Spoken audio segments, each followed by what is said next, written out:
بسم اللہ الرحمن الرحیم الحمدللہ والصلاة والسلام علی رسول اللہ اما بعد۔ جیسا کہ پچھلے درس میں ہم نے سورہ نساء کی آیت نمبر 29 کی تلاوت، ترجمہ اور تفسیر سماعت کی، جس میں اللہ تبارک و تعالی نے ارشاد فرمایا، اے ایمان والو، باطل طریقے سے آپس میں ایک دوسرے کا مال نہ کھاؤ، البتہ یہ ہو کہ تمہاری باہمی رضامندی سے تجارت ہو، اور اپنی جانوں کو قتل نہ کرو، بے شک اللہ تم پر مہربان ہے۔ اس آیت کے ضمن میں دو چیزیں آئی تھی، حرام مال کھانے کی مذمت اور اس پر احادیث مبارکہ کو ذکر کیا گیا، اور تجارت کرنے والوں کے لیے ان کے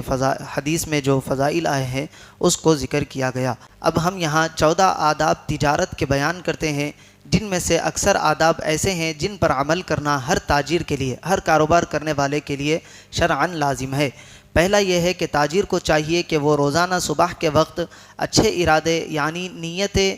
دل میں تازہ کرے کہ بازار اس لیے جاتا ہوں تاکہ حلال کمائی سے اپنے اہل و عیال کی شکم پروری کروں اور وہ مخلوق سے بے نیاز ہو جائے، اور مجھے اتنی فراغت مل جائے کہ میں اللہ تعالیٰ کی بندگی کرتا رہوں اور راہ آخرت پر گامزن رہوں۔ نیز یہ بھی نیت کرے کہ میں مخلوق کے ساتھ شفقت، خلوص اور امانت داری کروں گا، نیکی کا حکم دوں گا، برائی سے منع کروں گا اور خیانت کرنے والے سے باز پرس کروں گا۔ دوسرا یہ کہ تجارت کرنے والا جعلی اور اصلی نوٹوں کو پہچاننے کا طریقہ سیکھے اور نہ خود جعلی نوٹ لے اور نہ کسی اور کو دے، تاکہ مسلمانوں کا حق ضائع نہ ہو۔ تیسری بات، اگر کوئی جعلی نوٹ دے جائے اور دینے والے کا پتہ نہ چلے تو وہ کسی اور کو نہیں دینا چاہیے، اور اگر دینے والے کا پتہ چل جائے تو اسے بھی وہ جعلی نوٹ واپس نہیں دینا چاہیے بلکہ پھاڑ کر پھینک دینا چاہیے تاکہ وہ کسی اور کو دھوکہ نہ دے سکے۔ چوتھی بات بتائی جا رہی ہے کہ اپنے مال کی حد سے زیادہ تعریف نہ کرے کہ یہ جھوٹ اور فریب ہے، اور اگر خریدار اس مال کی صفات سے پہلے ہی آگاہ ہو تو اس کی جائز اور صحیح تعریف کرنا بھی فضول ہے۔ پانچویں بات، عیب دار مال ہی نہ خریدے، اگر خریدے تو دل میں یہ عہد کرے کہ میں خریدار کو تمام عیب بتا دوں گا، اور اگر کسی نے مجھے دھوکہ دیا تو اس نقصان کو اپنی ذات تک محدود رکھوں گا، دوسروں پر نہ ڈالوں گا، کیونکہ جب یہ خود دھوکے باز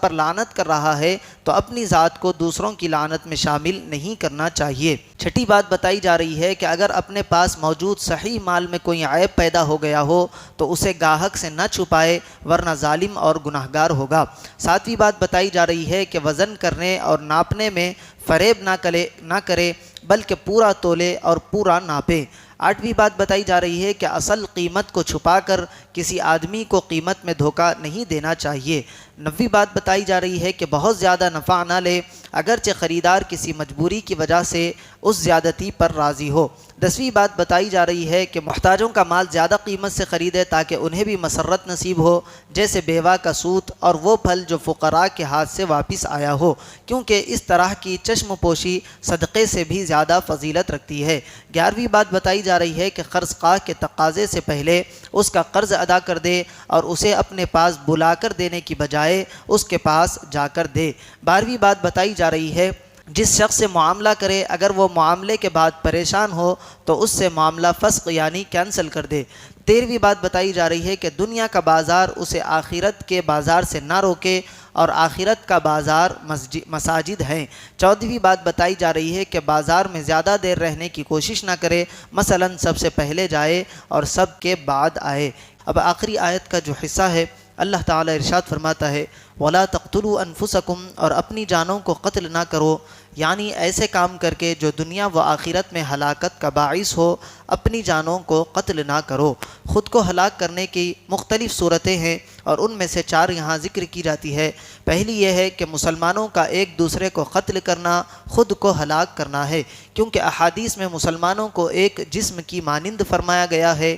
جیسا کہ حضرت نعمان بن بشیر رضی اللہ عنہ سے روایت ہے، نبی کریم صلی اللہ علیہ وسلم نے ارشاد فرمایا، تم مسلمانوں کو دیکھو گے کہ وہ ایک دوسرے پر رحم کرنے، دوستی رکھنے اور شفقت کا مظاہرہ کرنے میں ایک جسم کی مانند ہوں گے۔ چنانچہ جسم کے جب کسی بھی حصے کو تکلیف پہنچتی ہے تو سارا جسم جاگنے اور بخار وغیرہ میں اس کا شریک ہوتا ہے۔ حضرت نعمان بن بشیر رضی اللہ عنہ سے ہی روایت ہے، رسول پاک صلی اللہ علیہ وسلم نے ارشاد فرمایا، مسلمان باہم ایک شخص کی طرح ہے، اگر اس کی آنکھ میں تکلیف ہو تو اس کے سارے جسم کو تکلیف ہوتی ہے، اور اگر اس کے سر میں تکلیف ہو تو اس کے سارے جسم کو تکلیف ہوتی ہے۔ جب مسلمان ایک جسم کی طرح ہے تو ایک مسلمان کا دوسرے مسلمان کو قتل کرنا ایسا ہی ہے جیسے اس نے خود کو قتل کیا ہو۔ دوسری چیز یہاں بتائی جا رہی ہے کہ ایسا کام کرنا جس کی سزا میں اسے قتل کر دیا جائے، جیسے کسی مسلمان کو قتل کرنا، شادی شدہ ہونے کے باوجود زنا کرنا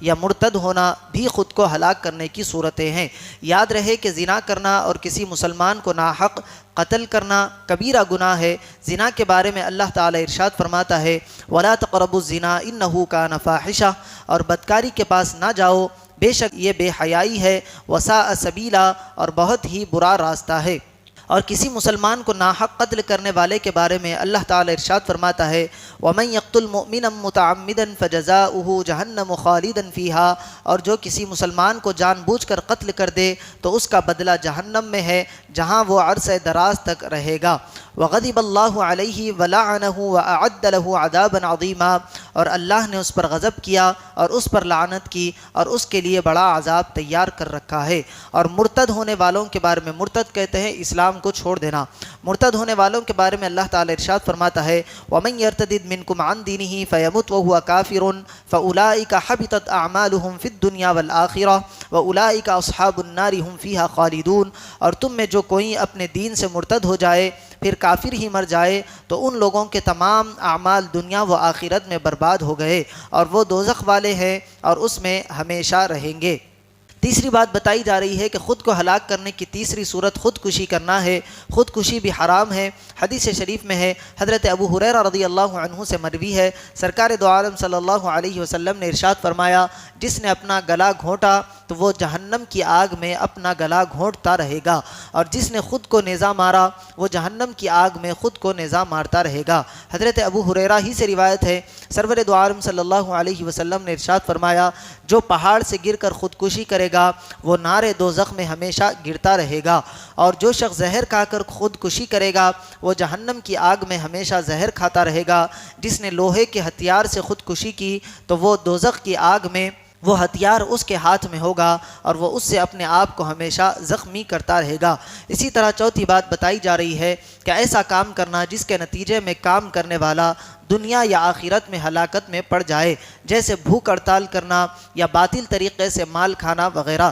چنانچہ حضرت عمرو بن عاص رضی اللہ عنہ فرماتے ہیں مجھے غزوات ذات السلاسل کے وقت ایک سرد رات میں احتلام ہو گیا، مجھے غسل کرنے کی صورت میں سردی سے ہلاک ہونے کا خوف لاحق ہوا تو میں نے تیمم کر لیا اور اپنے ساتھیوں کے ساتھ فجر کی نماز پڑھ لی۔ انہوں نے نبی اکرم صلی اللہ علیہ وسلم سے اس کا ذکر کیا تو آپ صلی اللہ علیہ وسلم نے ارشاد فرمایا اے عمرو تم نے اپنے ساتھیوں کے ساتھ اس حال میں نماز پڑھ لی کہ تم جنوبی تھے۔ میں نے غسل نہ کرنے کا عذر بیان کیا اور عرض کی میں نے اللہ تعالیٰ کا یہ فرمان سنا ہے وَلَا تَقْتُلُوا أَنفُسَكُمْ إِنَّ اللَّهَ كَانَ بِكُمْ رَحِيمًا، اور اپنی جانوں کو قتل نہ کرو، بے شک اللہ تم پر مہربان ہے۔ یہ سن کر حضور اکرم صلی اللہ علیہ وسلم مسکرا دیے اور کچھ نہ فرمایا۔ اللہ تبارک و تعالیٰ سے دعا ہے کہنے اور سننے سے زیادہ اعمال صالحہ کی توفیق عطا فرمائے۔